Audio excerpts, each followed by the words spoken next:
Hello, my name is Mohammed Damani. I'm the Regional Executive Chef for Mount Carmel Health System. So for the first recipe, we're going to be making a spiced roasted chickpea. Right here I have 2 cans of chickpeas that have been drained and rinsed, 2 16-ounce cans. You can absolutely use dried chickpeas for this recipe. The dried chickpeas would require overnight soaking and then cooking them on a stovetop and cooling them down before doing this step. But they are more economical, they're cheaper. The canned is more readily available, but you can absolutely use the dry. So for the first step of the recipe, we have the chickpeas. They've already been rinsed. They've already been drained. A little bit of olive oil, just drizzled right over the chickpeas. Just a sprinkling of kosher salt.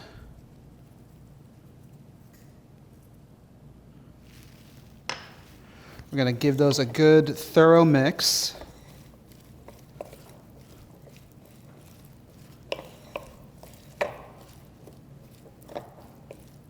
And then after they're all evenly coated, we're going to pour them right on a tray. Make sure we spread them out in a nice even layer. You don't want them stacked on top of each other. After you get them all nice and spread out, we're going to put them in a 400-degree oven for about 30 minutes. While they're in the oven, we want to make sure we shake them and stir them every 10 minutes or so.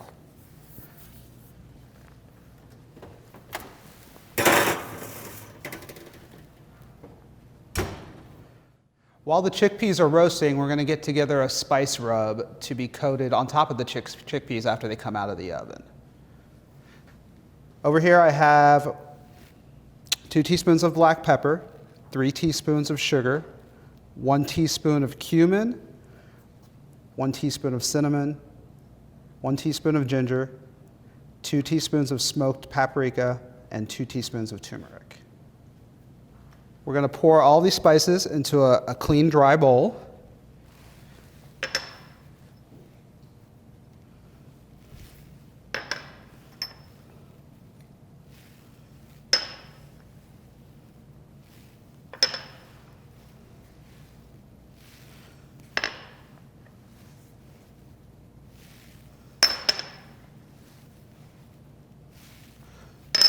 Just give them a little shake.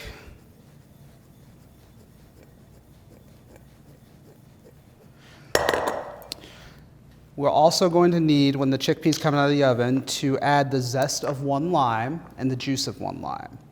So we have a lime, we have a microplane zester. This is a zester that most chefs typically use.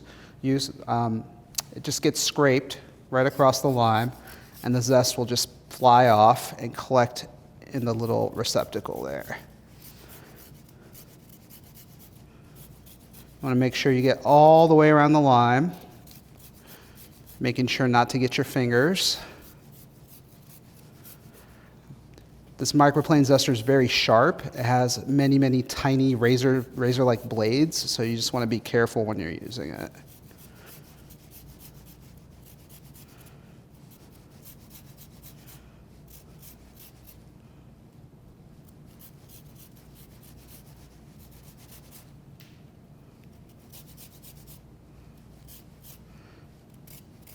After you've zested the lime, a lot of the zest is collected right there, so you just give it a little tap on your board. Get all that zest out. We're going to cut the lime in half, and we're going to save it to juice the lime right over the chickpeas when they come out of the oven. All right, so our chickpeas have been in the oven for about 30 minutes, so we're going to go ahead and check them. And they look good right there. I'm going to go ahead and pull them out. And I've saved a little bit of the raw chickpeas just so we can get a visual contrast so you can see the difference here. These chickpeas, you can even hear them. They're dry. They've been roasted. Nice golden brown. You might be tempted halfway through to take them out because they look like they're done, but they need that entire 30 minutes to completely dry out on the inside. So we're going to take these. And we're going to pour them right into this bowl here.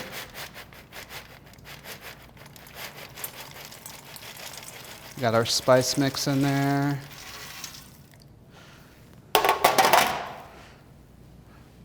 We're going to add the lime juice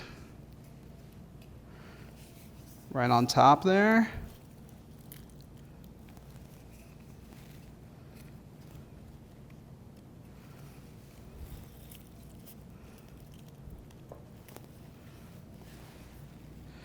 And then we're going to put our lime zest in as well. Give them a good stir. Make sure the chickpeas get nice and coated with that spice mix.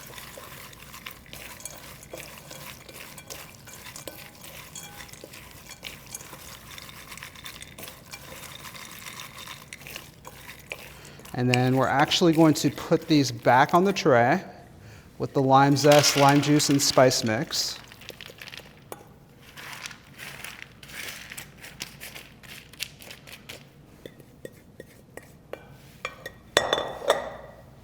And we're going to put them back in the oven for about another 10 minutes just to dry them out, to get rid of some of the moisture of the lime juice. All right, so our chickpeas have been back in the oven for about 10 minutes with our combination of spices. I'm going to pull them out. And then at this point, you want to make sure you let them cool completely on the tray before moving them to anything else.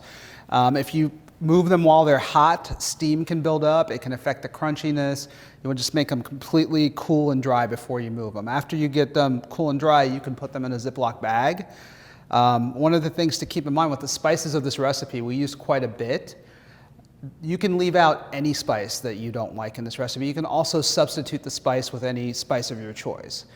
This would go great with some oregano, basil, garlic for more of an Italian flavor. You could do a pre-made barbecue rub. You could even do like a taco seasoning, a pre-made taco seasoning. Whatever you like with these. It's pretty much up to you. I would definitely keep the oil component in, but after that, it's up to whoever's making them as to how they want them to taste. And there we have it, our spiced chickpeas.